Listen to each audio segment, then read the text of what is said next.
Mr. Stark, you become part of a bigger universe. You just don't know it yet. Who the hell are you? Hi, I'm the Thesterninator. Welcome to the channel. So, here's the thing. It's clobbering time. And I am a huge comic book fan. With the MCU launching in 2008, it very much restructured how we understand comics and storytelling as a whole. And I know that I come across as a major fanboy because I am, but the point is, this is a current medium. It's a current way that we ingest different content.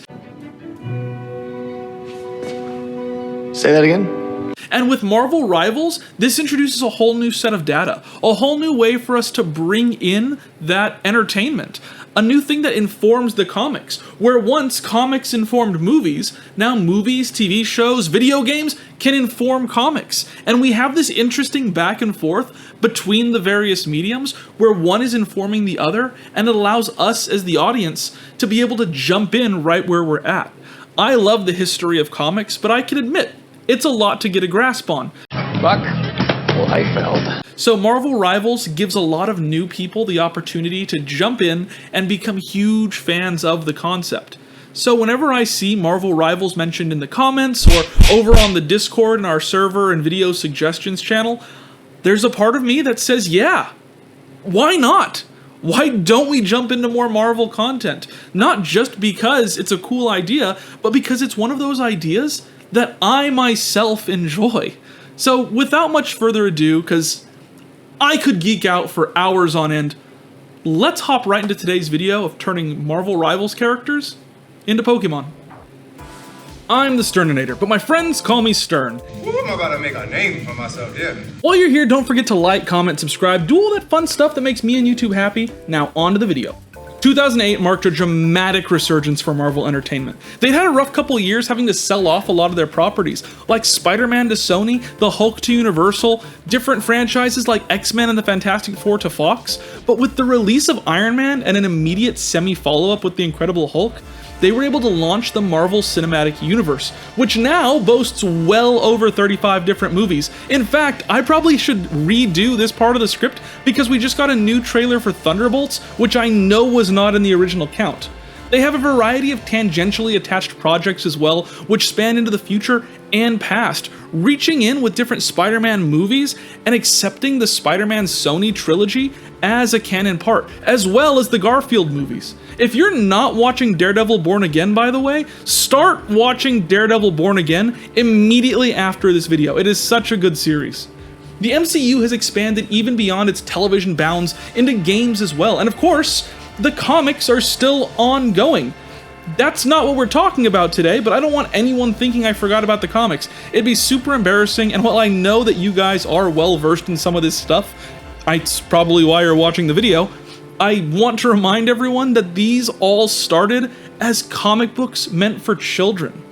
Marvel Rivals is a third-person shooter developed by NetEase Games, and profits off of the ground set by other games in the same vein, games like Overwatch and TF2. I myself love Team Fortress and moved on to Overwatch after a little bit of time there, but Marvel Rivals has something they don't. There's a sense of familiarity. Sure, we can meet the spy, but who doesn't already know Ben Grimm the Thing? That would be your mother. And if you don't know Ben Grimm the Thing, then why are you here? Did you not see the thumbnail? I mean, I'm happy you're here, I'm just curious. Regardless of what brought you here, I have a sneaking suspicion that you and I both love Marvel characters. I've been collecting comics for a while, and so when looking into turning Marvel Rivals characters into Pokemon, I can't help but tie in the lore of the characters both in and outside of Rivals, comics, and movies. So starting off, let's take a look at one of my favorite characters, Moon Knight. Mark Spector, Stephen Grant, Jake Lockley, Moon Knight, as well as the counterpart Mr. Knight, all encompass the same character and avatar of Khonshu. So when taking this inspiration into account, I wanted to start with a base design. I thought for a bit about just a generic mummy as our base, but honestly I wanted to play up a little bit more of the ideas, especially around Khonshu. So I took the concept of this ancient Egyptian deity as a falcon-headed monster and started there, creating this cute little bird thing out of a monster. Yeah, sometimes I don't know where I end up going with stuff, it just kind of gets there at the end and I hope that it makes sense. My first hiccup was wanting to do too much too fast. Moon. How do I incorporate the moon shape into this design? Part of the experiment of mashing up these characters is turning metaphor or title into a physical representation. I played with a moonlight collar for the Pokemon, but ultimately went without it, which feels like a sin, moves into going against what the character is, and while it does diminish the inspiration a bit, I'll have to admit, I'm hoping that by evolving this Pokemon, we can move more subtly into the idea. This decision also freed up more space in the design for that mummy motif. My thought was making this form feel smaller and, in some ways, weaker, drawing off of the clumsy wrapping type of look.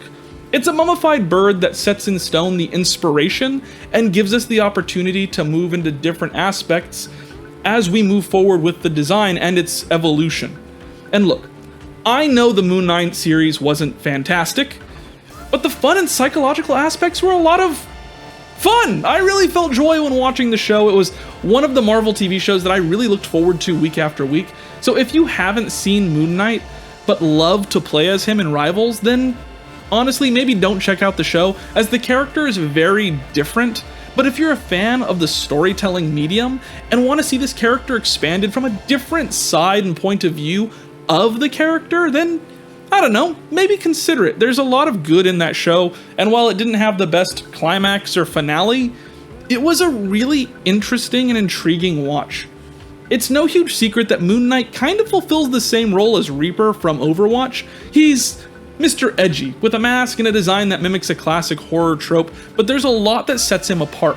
And the goal here was to capture those parts and bring them full circle to create a character that feels iconic and its own. Flia, the mummy bird Pokemon. The name is a play on fledgling, flying, and Ia, which is a translation of the word moon in ancient Egyptian. This Pokemon is rarely spotted, as they choose to hide themselves away amongst relics during the day, but on full moon nights will soar across the open plains, using the moonlight to spot smaller Pokemon that may hide within the sand. So that was a little dark, so before evolving our Flia, let's take a look at our more energetic characters. Squirrel Girl is a fan favorite, but she does make things easier, as we obviously know what animal we can base the design off of. Clearly we're going for a rhinoceros-inspired design for her, hard-headedness and a penchant for charging into battle. Using a rhino as a base, I'm totally kidding. We're making her a squirrel. More specifically, we're making her into a Pika clone squirrel. Rodents like mice, hamsters, sugar gliders, or whatever Pomo is, all have a very specific place in the Pokemon world. And while there are some who exist outside of this unofficial region trope, you look at Doreen Green and tell me she isn't mascot material. Look at her, she even has a cute little animal sidekick. She's downright a Disney princess. Her weapon of choice in Rivals is her slingshot, and so to give a bit more flavor to our Squirrel Girl Pokemon, I parted the tail to give her that split slingshot type of look. But having a squirrel with a weird tail isn't enough to build a Pokemon off of, so I went into the body design and went with some shape separation to give a flight jacket type of vibe. The line work across the torso is meant to look like an open jacket, while the puffy neck fur both gives a squirrel stuffed cheek type of look, as well as looking like a fluffy collar, again to mimic that flight jacket. I brought in arrow shapes also wherever I could to give a sleek design that feels like it's aiming at wherever it happens to be looking. Everything about this Pokemon I wanted to say trajectory and fling. I picture this Pokemon having a stockpile of apricorns. Remember those things from back in previous generations? They were what were initially used to create Pokeballs? It can use these in conjunction with its perfectly adapted tail to rapid fire an opponent, while the arrow in the face provides an indication to any would-be attacker that they are in the line of fire. And while in most iterations of the comic character, her companion Tippy-Toe is a typical squirrel, Marvel Rivals takes the white squirrel approach, and so I wanted to lighten the face up as an appreciation for this version of Tippy-Toe. Maybe the shiny itself is also so completely white as a reference to that as well. I'm still playing with the idea. Speaking of potential design elements, let me know in the comments what abilities these Pokemon should have, and pop into our Discord to talk Pokemon, Marvel, Five Nights at Freddy's, Minecraft, and whatever else your nerdy little heart desires. We're approaching 1,750 members, and who knows, maybe you'll be lucky number 1750, or better yet, maybe member 2000. That's going to be down in the description as well, so make sure you check out our Discord and I'll be happy to see you there. Meet Syringu, the Ricochet Pokemon. The name is a reference to the Japanese term for sling, as most Pika clones tend to use a Japanese reference or a pronunciation. Beware entering a forest guarded by Syringu, as they can be quite territorial and will bombard any uninvited guests with a flurry of apricorn raining from the treetop canopies. The next Pokemon, though, wouldn't have any issue against a hellfire of fruits and nuts, as much like its character inspiration, this Pokemon is primarily rocks. Yeah, he's just rocks. Yeah, we're talking about astronaut Ben Grimm, also known as the Thing. A premier member of the Fantastic Four, the Thing is afflicted with a rocky exterior, despite his kind and sometimes downright gentle soul. So when turning old Blue Eyes of Yancey Street into a Pokemon, we can't ignore these aspects. And yes, he is a rock type. I try to make these typings kind of a surprise to you guys at the end, but hiding that specific typing with this specific inspiration kind of feels like throwing a trench coat and hat over a rock monster and calling it a day. As much as we like to suspend disbelief and pretend no one can tell, it's pretty dang clear. I'm actually really excited for Fantastic Four First Steps, as it feels like director Matt Shakman is really diving into the team as Marvel's first family. And after marathoning The Bear, Eben Moss-Backrack has my 100% confidence. Is this guy good or what? I've seen how quickly this guy can go from being kind to intimidating. He can become a monster at a moment's notice, but also looks like he can give the best hugs. And blue eyes! He has blue eyes! For those of you not in the know, those baby blues are a major feature of the Thing, so it's definitely not something I can overlook in the design. Playing up the idea of Ben Grimm as this cursed soul, I wanted something that felt sturdy, but also unsteady. And so went with this balancing stone type of design. Some key aspects to the Thing personality-wise are that while he may have this harsh exterior, while he may look like he is sturdy in stance, in reality he's very unsure of himself and wants nothing more than to be cured of his thingy exterior. If you've been around the channel long enough, you'll actually know about the Collabo region entry. We don't talk about The Collabo region, where I use the same type of inspiration with these balancing stones. I just think there's such a fun storytelling feature attached to these rocks, and having taken a few trips to Yosemite National Park myself, I've been lucky enough to stumble across these mini structures. There's a sense of mysticism about just turning a corner and finding these stones set so precariously. And while the Thing is a big, gruff rock man, there's that same sense of innocence and light to him that I feel when looking at these stones. Bedrim, the space rock Pokemon. The name is derived from bedrock and Ben Grimm. It is believed that this Pokemon was once an ordinary rock bed, not any different from any other set of stones you may come across. But cosmic rays have changed them into a living creature, one that is powerful and stoic, but also a gentle giant to the forests which it calls its home. In our last Marvel Rivals as Pokemon video, we took a look at Thor and Loki as something of version exclusives to different games. Taking this same thought process into our next Pokemon, I see Hela as what happens when you can somehow get both of these Pokemon in the same game. Like unlocking Regigigas through a long and convoluted system.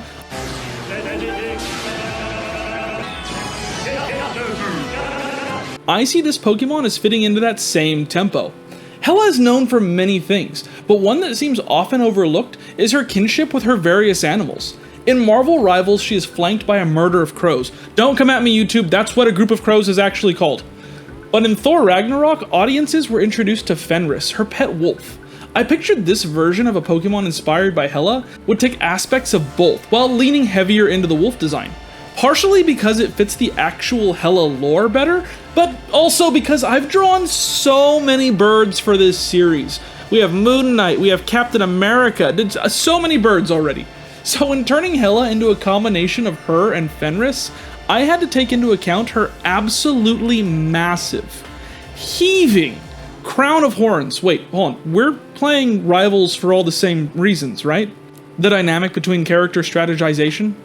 Okay, just making sure.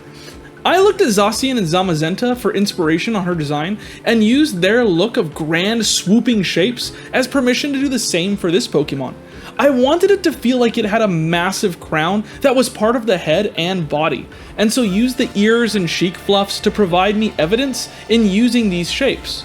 The coloring process too was a lot of fun, but the line work was something I was continuously working on for this character. With designs that are primarily black, like with Hela or even Venom, like in our previous video where I looked at aliens and turned those into Pokemon, there needs to be areas of interest added in that allow the concept to not just become a singular silhouette. I leaned heavily on the green highlights to give some dimension to the design. I've also really been interested in the segmentation of line work seen in Gens 3 and 4 as well, and found that these separations provide a lot more excitement over the overall design, and allows the unbroken body shapes to become more broken and broken up into various different areas rather than one big long swooping segment. It makes it a little bit easier while giving some excitement to these other areas. Drowla, the dire wolf Pokemon. The name comes from another Thor enemy in the Dark Elves, often called Drow in other fantasy worlds like Dungeons and Dragons. I also get to bring in that howl sound with Drowla, and utilize Hela for the ending of the name. This Pokemon is believed to be an omen of death, but luckily not one often seen. It's been said that she can only be captured when 2 other Pokemon are in her proximity, but which 2 Pokemon that is has been lost to time. As I said at the start, Moon Knight is one of my favorite comic characters, and so when attempting to create a Pokemon inspired by him, I had quite a few challenges. Luckily, we were able to give the aspects of the character room to grow with an evolution. I think that when designing an evolution to a Pokemon, we need to look at the why as opposed to the why not. Does the design have more story to tell, or are we just making something for the sake of making something? Sometimes that's all you need, is hey, what if we just add more onto this idea? That's kind of the structure behind Mega Evolution. But when a story is told, it feels like it should be wrapped up and we should be good, right? No need to add on more convoluted aspects to the design just to say that you could. I mean, let's look at an example. We could evolve Charizard into Oblivion, and it sometimes feels like that's exactly what the Pokemon Company is trying to do. But at the same time, the growth from Charmander into Charmeleon and finally Charizard feels told. We see this meek little lizard grow up into this fantastical dragon, with this adolescent stage in the middle. I've been bringing up Charizard a lot in recent videos, but living in California, you all know how I have a problem with fire starters. With the design for Flaya, it feels like there was still more story to tell, and so evolving it wasn't adding on to the already existing finalized story, but bringing the story of the concept to its natural end point. As another example, let's look at Electabuzz and Magmar. These 2 Pokemon we were told and made to feel that they had a connection, but adding Magmortar and Electivire felt like it solidified that relationship. And look at these card artworks for both of them. They are best friends, and you can't convince me otherwise. Bringing in that moon aspect was still troubling me a little bit until I decided to go with a more lore-focused element. Rather than slapping a moon on this Pokemon's chest and calling it a day, I thought about this Pokemon in the wild, and how when it soars, its wings would make a crescent moon shape. Rather than being a follower of the moon like its previous form, this version has become the moon itself, casting its own faux moonlight to see and to camouflage itself against the night sky. I was able to bring in some more of that blue light that we see in Moon Knight's glowing eyes in Rivals. While he doesn't have these in comics or TV usually, they are a cool feature to the game's character design, and so something that I felt added to the evolution while also incorporating more of the character and allowing a new additional color into the evolution. Lunaraptor, the mummy bird Pokemon. The name comes from Luna, the name for our moon, and Raptor, a term for a predatory bird like the falcon. They glide silently through the arid night sky, mimicking the crescent moon. The ground beneath them is illuminated like a wandering moon, casting down light and removing shadows to make way for this Pokemon's heavy landing. So there we have more Marvel Rivals as Pokemon. If there was something that you were hoping to see, then check out the other video in the series, and let me know below if you want to see some other Pokemon that I haven't designed from the game yet. If you want high-res images of these and other Pokemon, as well as added perks, then check out the Patreon, where I just uploaded our Minecraft Spider Pokemon as a Patreon exclusive design. You can also become a YouTube member for just $3 a month and get early access to videos and enter into our monthly giveaways. But all that being said, it sounds like you know where to find me, and I'll catch you in the next one. Big shout out to all of our Patreon supporters, those being Sean, Elandriel, Sky, Yuji Sakaki, Lex Wright, Drake Null, Jeremy Sunday, Cam Nor Shorter, Justin Grenier, Siren Shadows, Daniel, Kaylin Cat, Soren Frost, Stix TV, and Dan Bush. And a big McThankies from McSpankies to all of our YouTube members, those being Lynxia, Juno, Sigil Sealed, Zed Ravenmore, Siren Shadows, Somni Stars, Kaylin Cat, and Crimbo McSwizzle. Really couldn't do any of this without all of my supporters and people who really just love the content, so thank you. If you can't support, one of the best things that you could do for the channel is leave a like. It does so much more than you know, helps me in the algorithm, and helps people know that these videos exist. So, I'll catch you in the next one. Bye.